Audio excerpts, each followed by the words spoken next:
This week, I'm going to show you how to take your first steps out of automatic. So here we go. Set the mode dial to A or AV. This is aperture priority. Set the ISO to auto. Now take a photograph. Congratulations, you've just taken your first photograph out of automatic. Wasn't that bad really, was it? Aperture priority isn't quite manual, but it's a step in the right direction. It's a kind of semi-automatic. You set the aperture, and then the camera sets the shutter speed and ISO. You've just got to remember, keep an eye on shutter speed, because if it drops too low, you'll start to get motion blur. A quick tip here, when shooting handheld, is to make sure that your shutter speed doesn't go below your corresponding focal length. What I mean by this is if you're shooting at 50mm, make sure your shutter speed doesn't go below 1/50th of a second.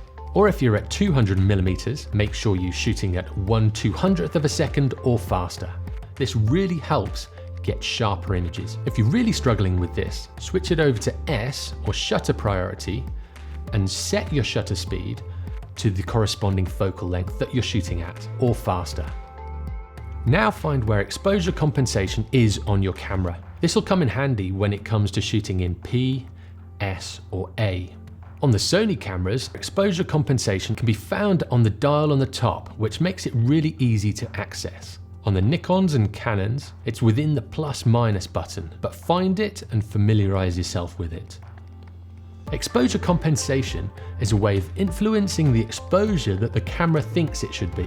So for instance, if you take a shot and it looks dark, click the exposure compensation dial to +1. This will give you one more stop of light or double the light. If the image looks bright, go to -1. This will halve the amount of light.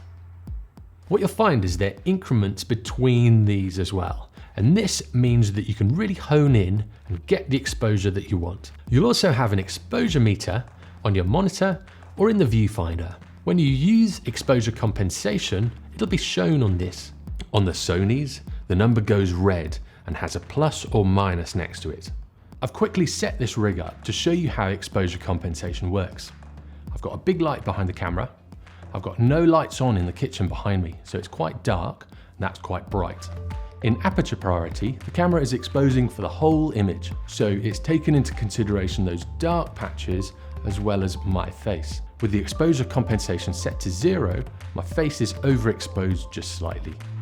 So if I just click the exposure compensation down a couple of clicks, there, it's down to -0.7.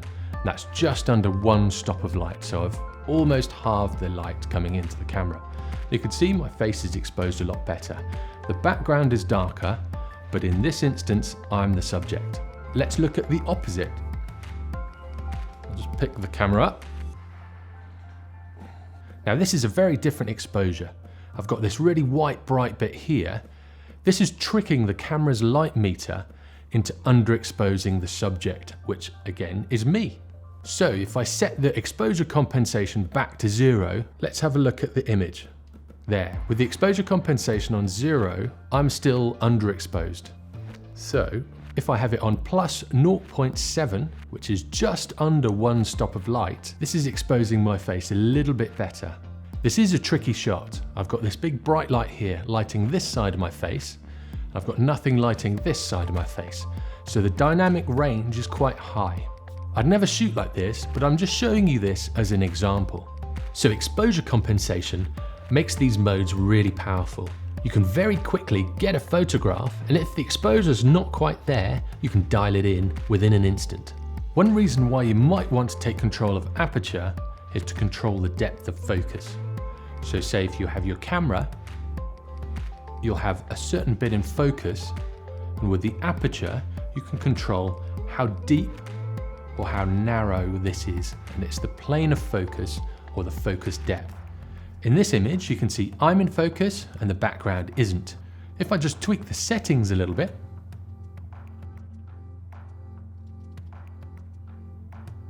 as you can see now, I'm in focus and the background's in focus.